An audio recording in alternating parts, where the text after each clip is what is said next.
Hola, buen día. Mi nombre es Luis Filgueira, estudiante de Ingeniería Electrónica de la Santiago Mariño, sede Puerto Ordaz, y esta es mi presentación en video de presión, flujo y nivel correspondiente a la primera asignación del tercer corte de la materia de Instrumentación Electrónica. Clasificación de las presiones. La medición y el control de la presión en los procesos industriales son indispensables porque de ello depende el que los líquidos y gases puedan ser manejados correctamente a fin de que se obtengan productos dentro de las especificaciones y que el transporte en tuberías se realice con el adecuado gasto de energía. Sabiendo que la materia se puede presentar de forma sólida, líquida o gaseosa y que prácticamente cualquier sustancia puede cambiar su estado al cambiar su temperatura o la presión, como por ejemplo el hielo, que se convierte en agua al aumentar su temperatura. Como los líquidos y gases pueden cambiar su forma, pueden fluir, por lo cual a esto se le conoce como fluidos, y la presión en los líquidos y gases es diferente. Podemos definir la presión como la relación entre la fuerza aplicada a un área determinada y podemos calcular esta misma si se divide la fuerza aplicada por el área. Por ejemplo, una fuerza de 1 kilogramo aplicada con uniformidad sobre una área de 1 centímetro cuadrado ejerce una presión de 1 kilogramo por centímetro cuadrado. Otro ejemplo sería una fuerza de 30 kilos aplicada con uniformidad sobre un área de 30 centímetros cuadrados. Esta presión también sería de 1 kilogramo por centímetro cuadrado. Las unidades de medición de presión. Es importante conocer las unidades de medición de presión, ya que la presión se mide en el Sistema Internacional de Unidades o en unidades inglesas. En unidades métricas, la presión se mide en newtons por metro cuadrado y una presión de 1 newton por metro cuadrado es llamado un pascal. En unidades inglesas, la presión se mide en libras por pulgada cuadrada. El volumen de un líquido y su relación con la presión. La presión en el fondo de un recipiente no depende del volumen del líquido que contenga. Se puede tener agua en un recipiente de diferentes formas y si la altura que ocupa en los diferentes recipientes es la misma, la presión ejercida en el fondo será la misma. En la figura que tenemos en pantalla podemos observar que muestra tres recipientes que contienen el mismo líquido, pero el recipiente A es un depósito que contiene miles de litros, el recipiente B es un tanque que contiene unos cuantos cientos de litros y el recipiente C es un tubo que contiene menos de 1 litro. Todos estos están llenos a la misma altura y abiertos a la atmósfera. Así, la presión en el fondo es la misma para los tres recipientes. Densidad y densidad relativa. Por sus propiedades físicas, su abundancia y su fácil manejo, el agua se utiliza como un líquido de referencia en la medición y cálculo de presiones de un líquido.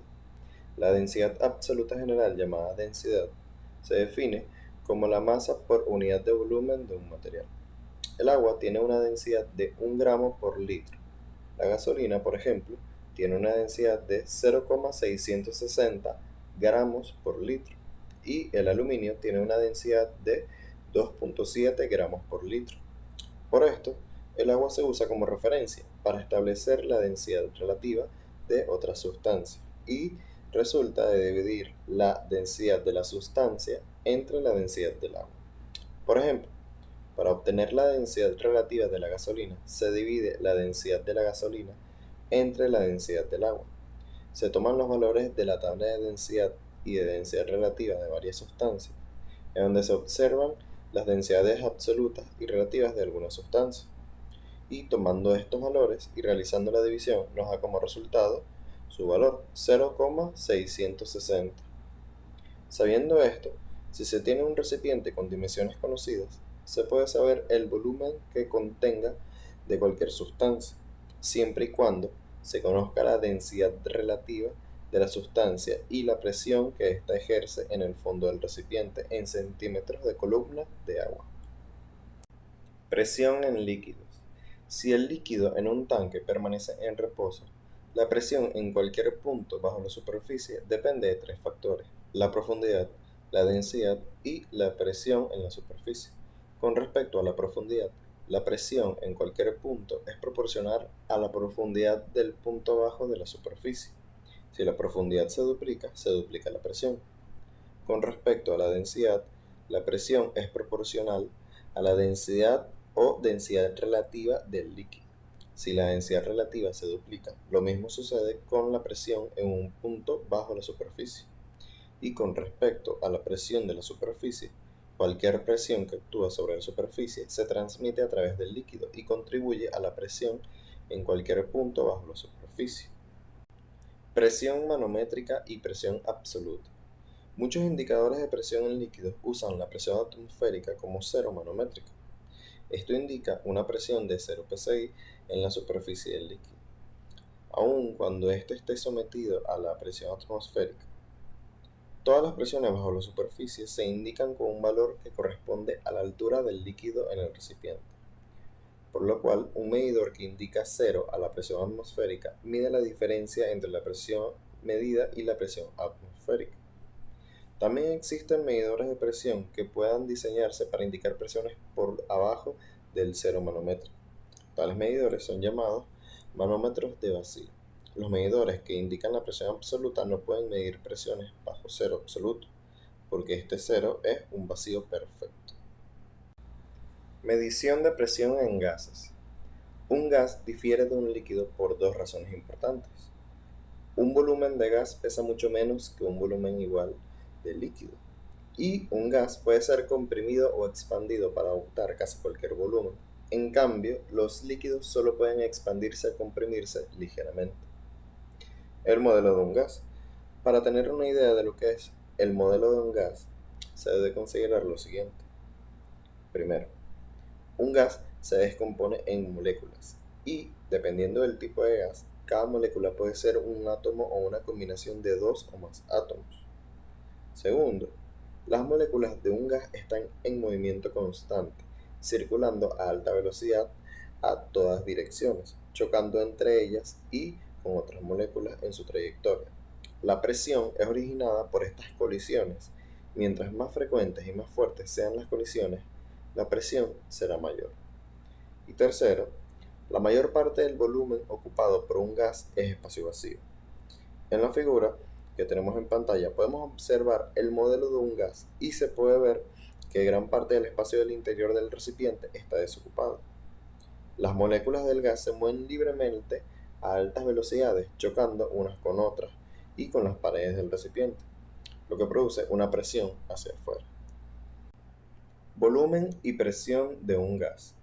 Si un recipiente con una capacidad de 2 metros cúbicos contiene 2 metros cúbicos de gas y este gas es transferido a otro recipiente con una capacidad de 1 metro cúbico, ocurre lo siguiente. Cuando el gas se coloca en el recipiente más pequeño, el número de moléculas permanece igual, pero son contenidas en la mitad del espacio original. Por lo tanto, las moléculas chocarán entre sí y con la pared del recipiente el doble de veces, por lo que la presión será el doble. Y se concluye, entonces, que si el volumen de un gas se reduce a la mitad, la presión se multiplica. Relación entre presión y temperatura de un gas. Si un volumen determinado de gas está contenido en un recipiente indeformable y se somete a altas temperaturas, la presión se incrementará debido a que el aumento de la temperatura significa un incremento en el movimiento de las moléculas que chocan con más frecuencia entre sí y con las paredes del recipiente. En estas condiciones, el gas se comporta siguiendo las leyes de Charles y Boyle-Mariotte combinadas, la cual dice la ley de Charles que si una masa dada de gas está contenida en un recipiente a presión constante, su volumen variará directamente respecto a su temperatura absoluta, mientras que la ley de Boyle dice que el volumen de una masa dada de gas varía inversamente respecto a las variaciones de la presión absoluta del gas, si la temperatura permanece constante. Tipos de presión. La presión atmosférica es la presión ejercida por la atmósfera en un punto de la corteza terrestre y varía con la altura sobre el nivel del mar, por lo que es necesario calibrar los instrumentos de precisión del equipo industrial que se transporta a zonas geográficas de diferente altura. A mayor altitud, menor presión. La presión manométrica es la diferencia entre la presión leída en un manómetro y la presión atmosférica. En otras palabras, La presión manométrica es la presión leída tomando como referencia la presión atmosférica como cero. La presión absoluta. Esta es la suma de la presión manométrica y la presión atmosférica. El cero absoluto se registra cuando se extrae todo el aire de una cámara cerrada y no hay presión alguna dentro de la cámara, y por consiguiente la presión es absolutamente cero. El vacío o presión negativa es una presión menor que la presión atmosférica. La presión estática es aquella fuerza por unidad de área que actúa en una pared, la ejercida por un líquido en reposo sobre el recipiente que la contiene, o aquella ejercida por un líquido que se mueve paralelamente a la tubería. La presión hidrostática, que es la presión localizada en un punto debajo de la superficie del líquido y es ocasionada por el peso de la columna de dicho líquido sobre ese punto. Sensores de presión. Para controlar la presión en una línea o en un proceso, lo primero que se debe hacer es medirla con algún elemento muy sensible para que se obtenga la precisión en la medida y una exactitud que permita la operación óptima del proceso, para así ahorrar insumos y obtener productos de calidad. Por esta razón se deben conocer a fondo los elementos sensores existentes que existen en el mercado, con el fin de seleccionar el más adecuado según la aplicación. Los instrumentos sensores de presión húmedos y secos. El instrumento de medición de presión se conecta al proceso para detectar la presión a medir, de tal manera que el elemento sensible que se haya seleccionado responda a los cambios de presión y esta acción genere una señal neumática o eléctrica que pueda ser utilizada por otro elemento en el sistema de control. Y existen dos familias de sensores de presión, los húmedos y los secos. Los manómetros húmedos son uno de los instrumentos de medición de presión más sencillos. Es el manómetro U, llamado así por la forma del tubo de vidrio generalmente graduado que contiene en su interior un líquido. Ya puede ser agua o mercurio. Si se desea medir la presión diferencial en un extremo del tubo, se conecta al proceso de la toma donde se quiera medir una presión y el otro extremo a la toma de la otra presión. Cuando hay una diferencia de presión entre los extremos del tubo, el líquido sube en el tubo del lado de baja presión y se puede leer el valor de la presión diferencial en centímetros de columna de agua o de mercurio según el líquido de llenado. El tubo en U o columna no se utiliza en la industria para la medición de procesos porque es de vidrio. Sin embargo, por su exactitud, se emplea en el laboratorio de instrumentos para calibrar los otros manómetros. La balanza de pesos muertos. Para calibrar un manómetro de cualquier tipo, se puede utilizar una balanza de pesos muertos, que se incluye en la sección de manómetros húmedos porque tiene el líquido en su interior. El procedimiento para calibrar un manómetro es el siguiente. Este se conecta al instrumento a calibrar, se coloca el peso adecuado sobre el pistón primario y después se despresiona el pistón secundario, girando el tornillo. Esta acción hace que el líquido interior eleve el pistón primario y su peso.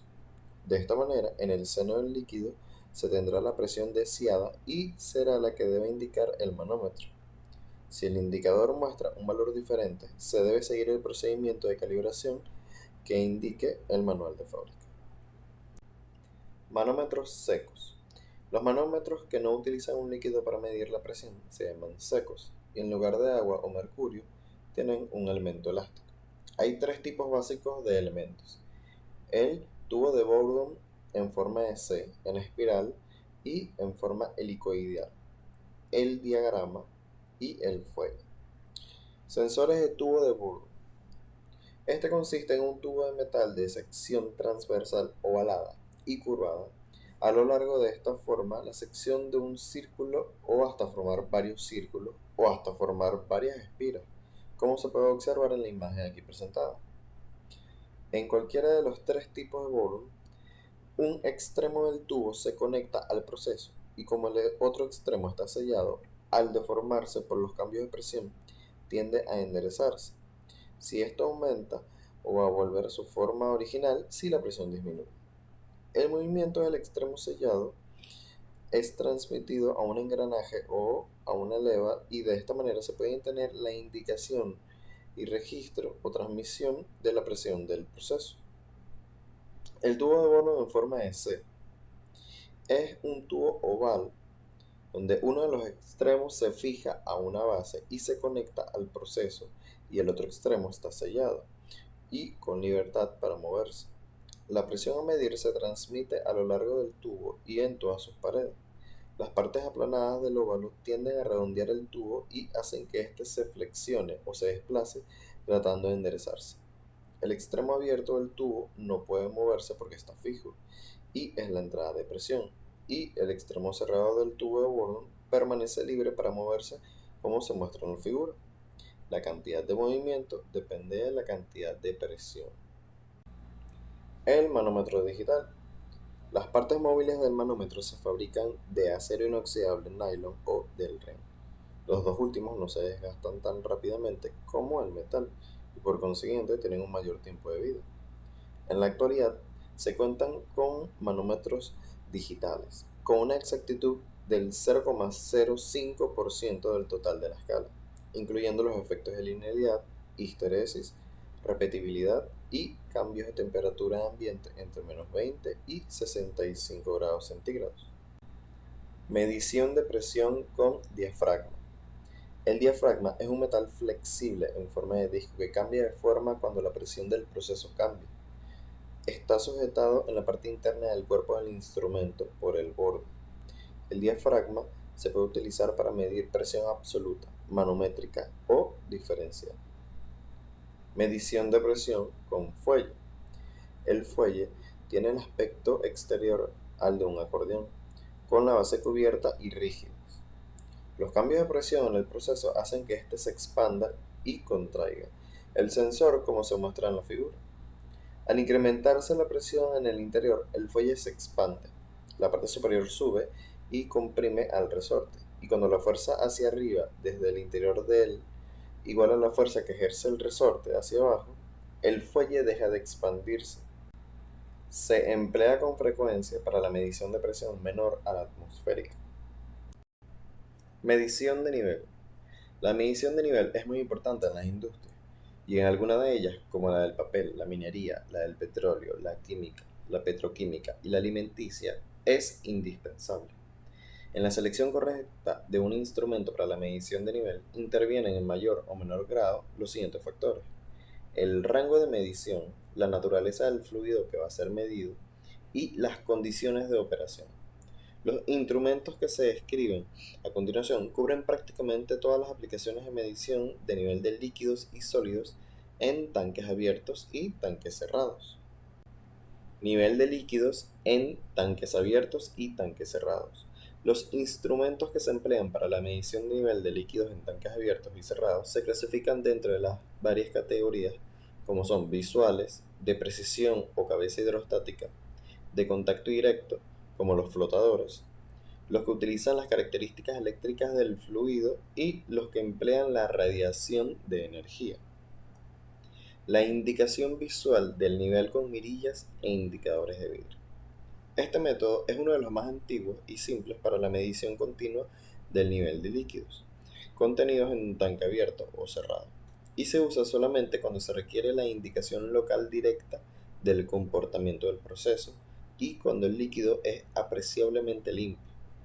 Las mirillas y los manómetros de vidrio consisten simplemente en un vidrio transparente o tubo de plástico adjunto al tanque, de tal manera que la cabeza del líquido en el tubo sea igual al nivel de líquido en el tanque. Si se coloca una escala calibrada marcada en el tubo o fuera de este, nos proporcionará un medio conveniente para leer el nivel de centímetros, pulgadas, pies o bien en unidades de volumen como litros, metros cúbicos, etc. Medición de nivel por burbujeo. Este es un arreglo bastante simple, útil y no caro para la medición de nivel. Sin embargo, su aplicación está limitada a tanques abiertos, donde las burbujas de aire en el líquido no presentan problemas. El principio en el que se basa esta medición es el de que la presión necesaria para provocar burbujeo debe ser suficiente para vencer la columna hidrostática existente entre la superficie del líquido y el extremo del tubo del burbujeo. Para esto se inyecta una pequeña cantidad de aire o gas inerte a través de un tubo sumergido en el tanque. La presión requerida para forzar a que las burbujas de aire salgan desde la parte baja del tubo de inmersión es igual a la cabeza hidrostática del líquido hasta el extremo del tubo. El aire o gas comprimido se suministra a través de una válvula reguladora y un rotómetro tipo purgómetro, que se deben instalar lo más cerca posible del proceso. Como se analizó en el capítulo de medición de precisión, el líquido contenido en un recipiente produce en el fondo una presión directamente proporcional a la altura del líquido e inversamente proporcional a su densidad. Flotador y cable. La medición directa de nivel de líquidos en tanques abiertos se lleva a cabo frecuentemente por el método del flotador y cable, pero esta está limitada a líquidos limpios, ya que en aquellos que tienen partículas o sólidos que puedan adherirse al flotador, se podría obtener una lectura falsa. La medición por medio de flotador y cable es muy usada en plantas de tratamiento de agua y en la mayoría de los tanques de almacenamiento de petróleo y sus derivados. Este sistema no depende de la presión hidrostática para la medición del nivel, pues son instrumentos que se auto-operan por el movimiento del flotador sobre la superficie del líquido. Existen muchas versiones de los instrumentos del flotador y cable, y fundamentalmente consisten en un flotador y contrapeso conectados por medio de un cable, el cual opera una polea. El flotador, al subir o descender con el nivel del líquido, hace que la polea se mueva y de esta manera el movimiento vertical del flotador se transforma en una medición uniforme del nivel que puede ser usado para la indicación, registro o control. Medidor tipo radioactivo. Los sistemas radioactivos se usan para la medición de nivel en tanques cerrados y constan de un ensamble de medición y un indicador amplificador. El ensamble de medición contiene una fuente radioactiva como radio, cesio o cobalto, y la celda detectora de radiaciones, que puede ser de la forma de un contador Geiger o una celda diseñada especialmente para ionización de gas. La celda detectora produce una señal eléctrica proporcional a la intensidad de los radios radiactivos, y esta señal se amplifica para que produzca una medición en unidades apropiadas de nivel. Transmisor de nivel ultrasónico. Este es otro método para la medición de nivel en tanques cerrados y abiertos. La medición de nivel sónica se basa en, primero, la medición pulsante de ondas sonoras por medio de una fuente emisora.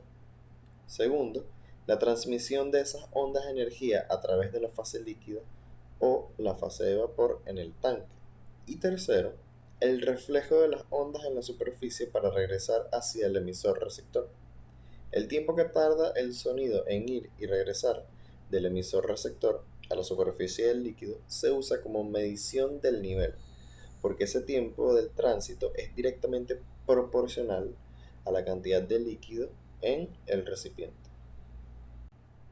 Esta ha sido mi presentación en video de presión, flujo y nivel. Espero haya sido de su agrado. Mi nombre es Luis Filgueira, alumno de Ingeniería Electrónica. Muchas gracias.